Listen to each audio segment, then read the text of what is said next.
Hello students, physics के next lecture में आपका स्वागत है।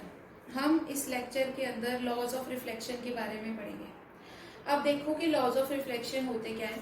उससे पहले मैं आपको अपनी जो हमारी पिछली वीडियो थी उसकी एक क्विक रिवीजन दे देती हूँ।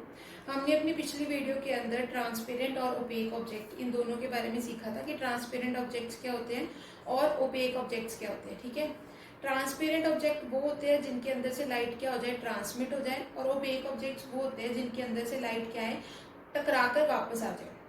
फिर हमने क्या देखा था, हमने देखा था कि ग्लास, जो हमारा ग्लास होता है नॉर्मल ग्लास, अब वो जब मतलब जैसे विंडो पेन्स पे लगा होता है, जब मान लो बसेस की विंडोज पे लगा होता है, तब वो कैसा काम करता है, एक ट्रांसपेरेंट ऑब्जेक्ट जैसा, क्योंकि तब हम ग्लास के थ्रू क्या है, बस से बाहर भी देख सकते हैं ना, बाहर की जैसे रोड देख सकते हैं, या आपके घरों में खिड़कियों में अगर शीशा लगा होगा तो आप शीशे के पार देख सकते हो ना, तो वहां पर जो आपका ग्लास होगा वो कैसा काम करेगा, वो काम करेगा ट्रांसपेरेंट ऑब्जेक्ट जैसा।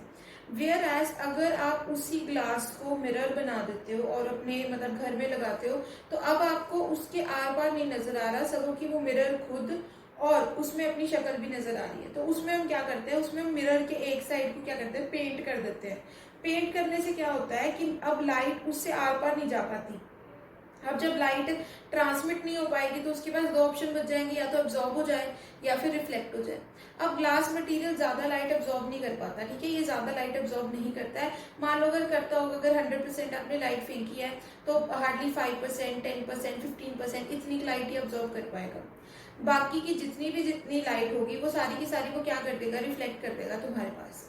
और जैसे ही लाइट तुम्हारे पास रिफ्लेक्ट होकर आएगी तब तुम्हें एक तो वो ग्लास मिरर खुद नजर आने लगेगा, एक मिरर की प्रॉपर्टी के अकॉर्डिंग हमें उसके अंदर अपनी इमेज भी नजर आने लगेगी। ठीक है, तो इस तरीके से हमने डिफरेंशिएट किया था उसके बीच में, मिरर और ट्रांसपेरेंट और ओपेक ऑब्जेक्ट्स के बीच में।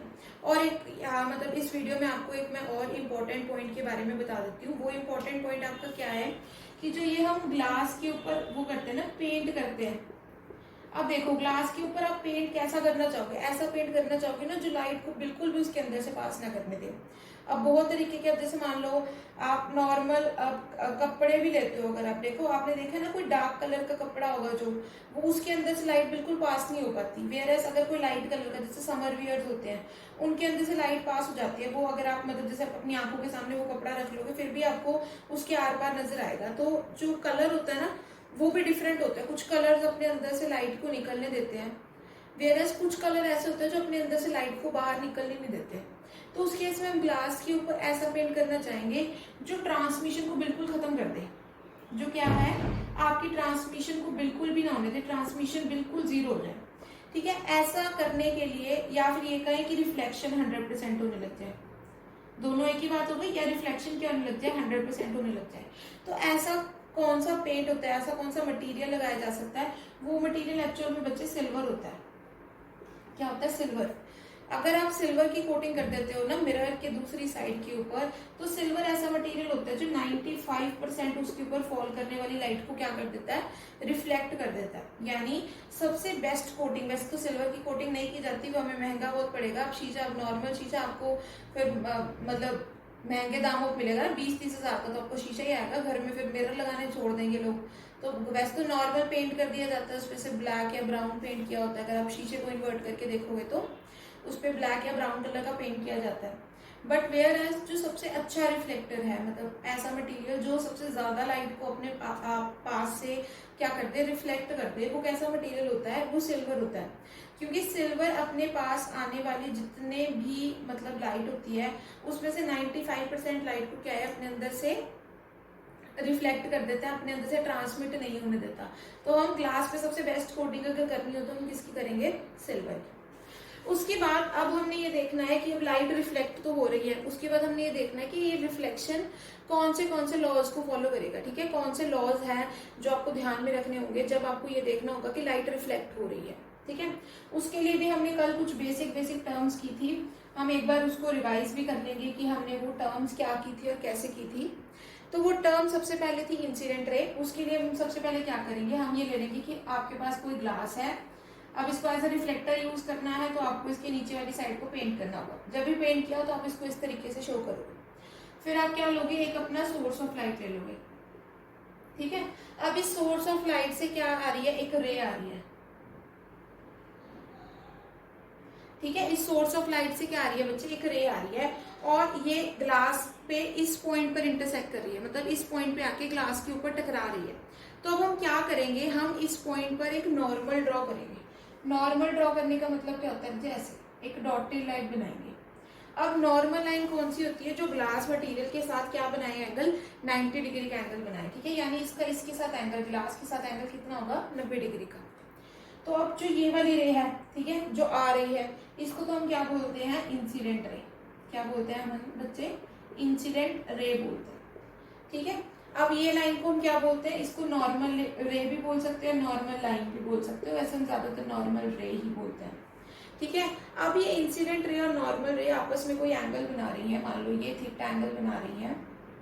अब इस थीटा एंगल को बच्चे क्या बोला जाता है, इसको थीटा आई से रिप्रेजेंट करो और इस एंगल को बोला जाता है इंसिडेंट एंगल। क्या बोला जाता है, इंसिडेंट एंगल। बात समझ में आ गई आपको। फिर उसके बाद अब ये लाइट ना इससे टकराकर वापस जानी है इसने, ठीक है। अब मान लो ये नॉर्मल, ये वाला साइड क्या होगा, लेफ्ट साइड होगा और ये वाला क्या है, नॉर्मल का राइट साइड। अगर जो लाइट है वो नॉर्मल के लेफ्ट साइड से आ रही है तो टकरा के नेचुरली नॉर्मल के left hand side, right hand side पे जाएगी, ठीक है, ऑपोजिट साइड पे जाएगी। अब वो कहाँ जाएगी, वो तो कहीं पे भी जा सकती है, यहाँ भी जा सकती है, यहाँ भी, यहाँ भी, यहाँ भी। पर वो लाइट ऐसे रिफ्लेक्ट करेगी कि आपने इसके ऑपोजिट साइड जो एंगल बनाना है ना, वो भी थीटा आई के बराबर ही होना चाहिए। यानी जितना एंगल ये है, मान लो अगर बच्चे ये एंगल 10 डिग्री है तो आपको दूसरी साइड भी कितना का एंगल बनाना होगा, 10 डिग्री का। 10 डिग्री का जब ये एंगल बनाओगे और उससे एक लाइन पास कर दोगे ऐसी, अब ये लाइन के ये रे क्या उधर की तरफ जा रही है, इस रे को बोला जाएगा आपकी रिफ्लेक्टेड रे, है ना। कौन सी रे, जो टकराने के बाद वापस जा रही है, उस रे को क्या बोला जाता है बच्चे, रिफ्लेक्टेड रे बोलते हैं। अब जो ये नॉर्मल रे रिफ्लेक्टेड रे के साथ एंगल बना रही है, मान लो ये एंगल जो बन रहा है, थीटा आर बोलते हैं इसे, थीटा आर, इसको बोलते हैं रिफ्लेक्टेड एंगल, इसको बोलते हैं रिफ्लेक्टेड एंगल। देखो इसको आप ये मत समझना कि मैम इतना कुछ याद करना डिफिकल्ट हो जाएगा। देखो जो चीज आ रही है, जो रे आ रही है, उसको बोलना है इंसिडेंट, जो टकरा के वापस जा रही है वो रिफ्लेक्टेड, उनके बीच में एक नॉर्मल। इंसिडेंट और नॉर्मल के बीच एंगल कितना, इंसिडेंट एंगल, और नॉर्मल और रिफ्लेक्टेड के बीच क्या एंगल, रिफ्लेक्टेड एंगल। सिंपल सी चीज आपको याद हो गया, ठीक है। अब मैंने आपको क्या बताया, ये रे कौन सी होगी, ये ऐसी रे होगी जो थीटा आई के साथ कितना एंगल बनाए, थीटा आर एंगल बनाए, थीटा आर एंगल बनाए, ठीक है। इसका मतलब लॉज ऑफ रिफ्लेक्शन क्या कहता है, पहला लॉ ऑफ रिफ्लेक्शन आपको क्या कहता है कि थीटा आई किसके बराबर होना चाहिए बच्चे, थीटा आर के बराबर, ठीक है। इक्वल का साइन थोड़ा ठीक से डालना, थीटा आई किसके बराबर होना चाहिए, थीटा आर। तो मतलब अगर आपको लॉज ऑफ रिफ्लेक्शन ऐसे इंग्लिश में मेंशन करने हो तो आप क्या लिखोगे, the angle of incidence, the angle of incidence is equal to angle of reflection, ठीक है। मतलब अगर आपको लिखने में आए कि लॉज ऑफ रिफ्लेक्शन लिखो तो आप सबसे पहला लॉ क्या लिखोगे कि द एंगल ऑफ इंसिडेंस, ये वाला angle, is equal to the angle of reflection. और साथ में आप ये मैथमेटिक की फॉर्म में भी लिखोगे और डायग्राम भी बनाओगे पेपर में जब भी आपको ऐसा तरीके का क्वेश्चन आता है, ठीक है। ये आपका लॉज ऑफ रिफ्लेक्शन का पहला लॉ था। अब ये हमेशा याद रखना, लॉज ऑफ रिफ्लेक्शन के दो लॉज होते हैं। हमने एक लॉ तो कर लिया, ठीक है, फर्स्ट लॉ तो ये है। अब इसको आप नोट कर लो, मैं इसको एक बार रब कर रही हूँ, हमें दूसरा लॉ देखते हैं। दूसरा लॉ थोड़ा लिखने में बड़ा बट वैसे समझने में बिल्कुल इजी सी चीज है, ठीक है। ये मैं थोड़ा ना मिरर छोटा कर रही हूँ,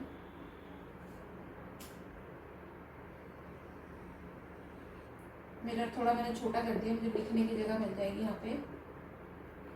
अब ये दूसरा लॉ क्या है बच्चे, दूसरा लॉ है कि जो ये आपकी इंसिडेंट रे है, दूसरा लॉ ना जो आपका इस रे और इस रे के बारे में। देखो पहला लॉ हमने एंगल के बारे में किया, जो दूसरा लॉ है वो रेस के बारे में करेंगे। दूसरा लॉ क्या कहता है कि जो इंसिडेंट रे है, नॉर्मल रे है और जो आपकी रिफ्लेक्टेड रे है, ये तीनों की तीनों एक ही प्लेन में लाई करेंगी, ठीक है। प्लेन का मतलब क्या होता है, सेम प्लेन में लाई करने का बच्चे मतलब क्या है। अब प्लेन समझो क्या होता है, प्लेन होता है एक सरफेस, ठीक है। किसी भी सरफेस को, किसी भी 2 डायमेंशनल सरफेस को हम क्या बोलते हैं? प्लेन बोलते हैं। ठीक है, जैसे मान लो ये बोर्ड आपको दिख रहा है, ये बोर्ड कितने डायमेंशन में दिख रहा है आपको? 2 डायमेंशन में ना, मतलब एक तो मान लो उसकी वाई एक्सिस दिख रही है, एक आपको एक्स एक्सिस दिख रही है। अब अगर आपको तीसरे डायमेंशन में इसको लेके जाना है तो ऐसे होगा ना, तीसरा डायमेंशन या तो बाहर को जाएगा या बोर्ड के अंदर को जाएगा। वैसे ही सरफेस क्या होता है? सरफेस कोई भी 2 डायमेंशनल चीज को हम सरफेस बोल सकते हैं। जैसे अब ये बोर्ड का ये सरफेस, ठीक है, आप मान लो किस टेबल पर आप काम कर रहे होगे तो वो उस टेबल का सरफेस भी क्या होगा?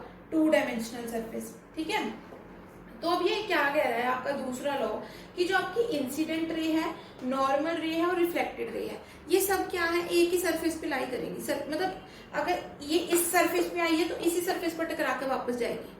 अगर ये इस सरफेस पे आई है तो नॉर्मल भी तुम इसी सरफेस पे बनाओगे। ठीक है, अब ये चीज को समझने की कोशिश करो। जैसे मान लो अगर इंसिडेंट रे तुमने ऐसे बना ली, ठीक है, तो अब जब तुम नॉर्मल बनाओगे, नॉर्मल तुम्हें इसी प्लेन में बनानी पड़ेगी। नॉर्मल क्या होता है? एक ऐसी लाइन जो तुम्हारे मिरर के साथ क्या बनाए? एंगल 90 डिग्री का एंगल बनाए। ठीक है, तो अब 90 डिग्री के एंगल वाली लाइन तो ये भी हो सकती है, जैसे मैंने मार्कर से ड्रॉ की, जो ये प्लेन से बाहर आ रही है, ये भी तो हो सकती है ना। ये भी देखो इस मिरर के साथ क्या बना रही है? 90 डिग्री का एंगल ही बना रही है ना, यहाँ भी 90, यहाँ भी 90। ठीक है, तो पर हमें कौन सी लाइन लेनी होगी? वो लाइन जो इसके प्लेन में ही हो। ठीक है, फिर उसके बाद जो रिफ्लेक्टेड होगी रे, अब जैसे इसने कितना एंगल बनाना है इसके साथ? Theta r. अब वो थीटा आर एंगल ये ऐसे भी बना सकती है, या ये प्लेन से बाहर आके ऐसे भी बना सकती है, ऐसे भी बना सकती है, ऐसे भी, किस भी तरीके से यहाँ से यहाँ तक कि कैसे मर्जी थीटा आर एंगल बना सकती है तुम्हारे नॉर्मल रे के साथ। पर तुम्हारी रिफ्लेक्टेड रे कौन सी होगी इन सब में से?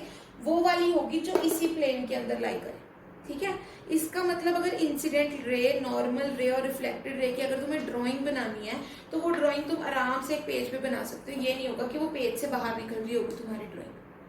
ठीक है, समझ में आई? तो एक बार मैं इसको इंग्लिश में भी लिख दे रही हूँ कि ये लॉ क्या है। ये लॉ है the incident ray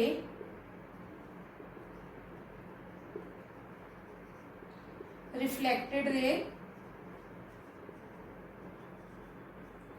and normal to the mirror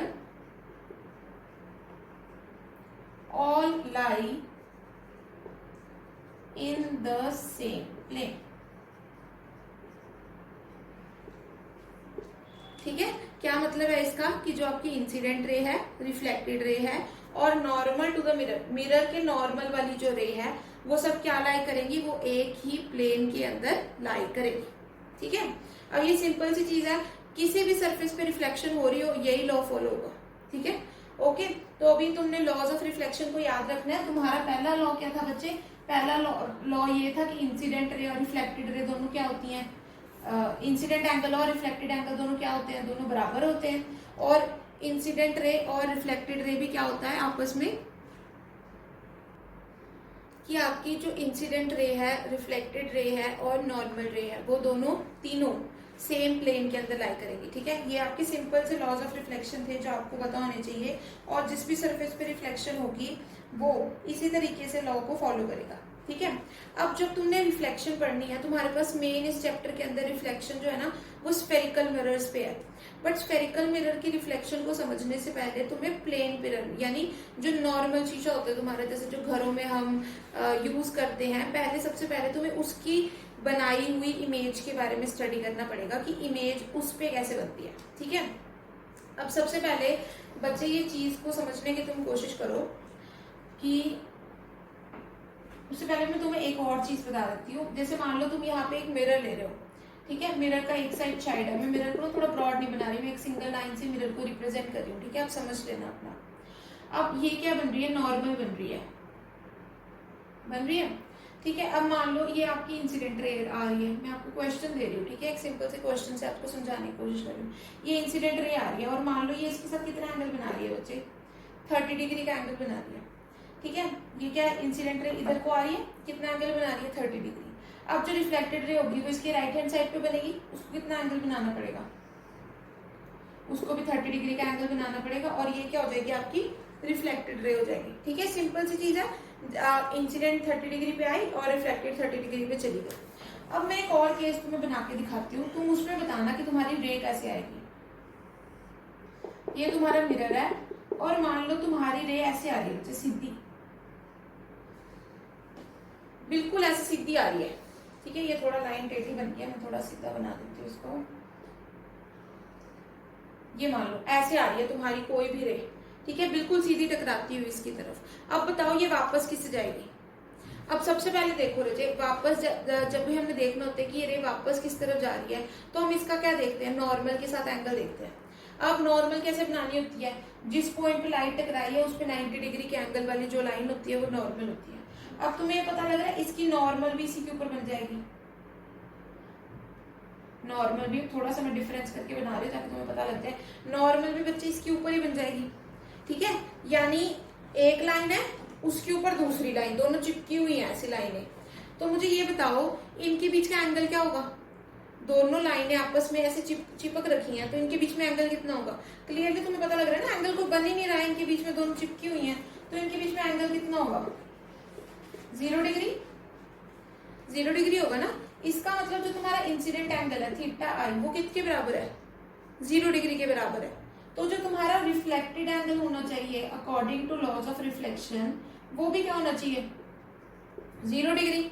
theta are भी तुम्हारा क्या होना चाहिए, 0 डिग्री, यानी वो भी 0 डिग्री पर ही वापस जानी चाहिए। अब ऐसी कौन सी लाइन है जो इसके साथ 0 डिग्री बनाएगी, ये खुद। तो जब भी कोई लाइट ऐसे सीधी आती है ना, तो उसी डायरेक्शन में वैसे ही वापस चली जाती है, ठीक है। ऐसे आएगी, ऐसे ही वापस चली जाएगी। ये कभी तुम करके देखना, अपने पास लेजर लाइट लेना, मिरर पे बिल्कुल सीधी फॉल कराना, वो वैसी की वैसी तुम्हारे पास वापस आ जाएगी, ठीक है। अब यहाँ पे क्या हो रहा है, जब भी कोई लाइट नॉर्मली किसी मिरर पे फॉल करेगी ना, तो वो सीधी गिरेगी और सीधी उसके ऊपर क्या आ जाएगी, वापस आ जाएगी। ये क्या है, लॉज ऑफ रिफ्लेक्शन की एक एप्लीकेशन है, ठीक है।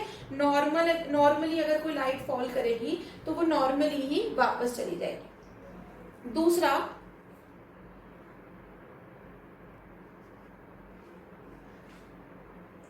अब जो तुम्हारी कोई भी मिरर है ना, वो मिरर दो तरीके की इमेजेस बनाता है बच्चे।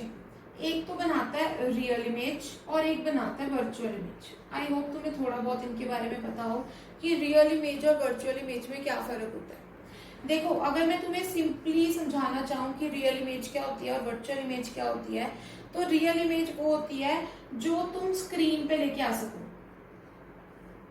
जो स्क्रीन पर आ सके, और वर्चुअल इमेज वो होती है जो स्क्रीन पर ना लाई जा सके, ठीक है। ये बेसिक डिफरेंस होता है किसके अंदर, रियल इमेज के अंदर और वर्चुअल इमेज के अंदर। जैसे अगर हम पुराने जमाने में छोड़ो, प्रोजेक्टर वगैरह हम यूज करते हैं, ठीक है। प्रोजेक्टर यूज करने के लिए हम क्या लगाते हैं, कि व्हाइट स्क्रीन लगा लेते हैं, और वो प्रोजेक्टर क्या है, ऊपर छत की तरफ लगा होता है, उससे क्या निकल रही होती है, लाइट निकल रही होती है, और वो लाइट से एक फोटो किस पे आ जाती है रजे, एक स्क्रीन पे आ जाती है ना, आ जाती है ना। उसके ऊपर भी जैसे जो प्रोजेक्टर होता है, आपने देखा होगा, उसके आगे भी क्या लगा होता है, एक लेंस सा लगा होता है जिसके थ्रू लाइट निकल रही होती है, पर उसकी जो फोटो होती है वो हमारे पास किस पे आ जाती है, स्क्रीन पे आ जाती है। मतलब तुम उसे पर्दे पर लेके आ सकते हो उस फोटो को। जब पुराने टाइम में तो जो थिएटर्स होते थे उनमें भी प्रोजेक्टर होते थे ना, अभी तो दूसरी स्क्रीन यूज हो जाती है, पर पहले तो क्या होते थे, प्रोजेक्टर होते थे नॉर्मल, जो हम आप कहें ना क्लासेस में अभी यूज होने लगे हैं, तो वो प्रोजेक्टर ही लगा होता था एक बड़ा पीछे की तरफ, और उससे लाइट आती थी और इमेज स्क्रीन पे आ जाती थी। तो उस तरीके की इमेज को क्या बोला जाता है, उस तरीके की इमेज को बोला जाता है रियल इमेज। वेयर एज एक ऐसी इमेज जिसको तुम अपनी स्क्रीन पर ना उतार सको, वो क्या होगी, वर्चुअल इमेज। जैसे मान लो अब तुम शीशे में अपनी शक्ल देख रहे हो, ठीक है, नॉर्मल अपने घर की शीशे में शक्ल देख रहे हो, क्या तुम अगर शीशे के पीछे एक पर्दा लगा दो तो क्या तुम्हें अपनी शक्ल नजर आएगी पर्दे पे, पर्दे पे क्या तुम्हारी फोटो बनेगी, नहीं बनेगी ना। तो उस तरीके की इमेज को क्या बोला जाता है, वर्चुअल इमेज, मतलब जो सिर्फ हमें दिखाई दे रही है पर हम उसे स्क्रीन पे नहीं उतार सकते, ठीक है। ये बेसिक डिफरेंस होता है वर्चुअल इमेज का और रियल इमेज का, ठीक है। तो ये बेसिक डिफरेंस है तुम्हारी रियल और वर्चुअल इमेज के अंदर। अब आज के लेक्चर में हमने क्या क्या किया, आज के लेक्चर में एक तो हमने लॉज ऑफ रिफ्लेक्शन देखे, वो क्या है कि इंसिडेंट एंगल बराबर रिफ्लेक्टेड एंगल। दूसरा, तुम्हारी इंसिडेंट रे, रिफ्लेक्टेड रे और नॉर्मल रे सब एक ही प्लेन में लाई करती है। तीसरी चीज हमने क्या देखी कि अगर कोई लाइट नॉर्मली इंसिडेंट कर रही है, यानी सीधी फॉल कर रही है, 90 डिग्री पे फॉल कर रही है किसी मिरर पे, तो वो वैसे की वैसे रिफ्लेक्ट होकर क्या चली जाएगी, वापस चली जाएगी।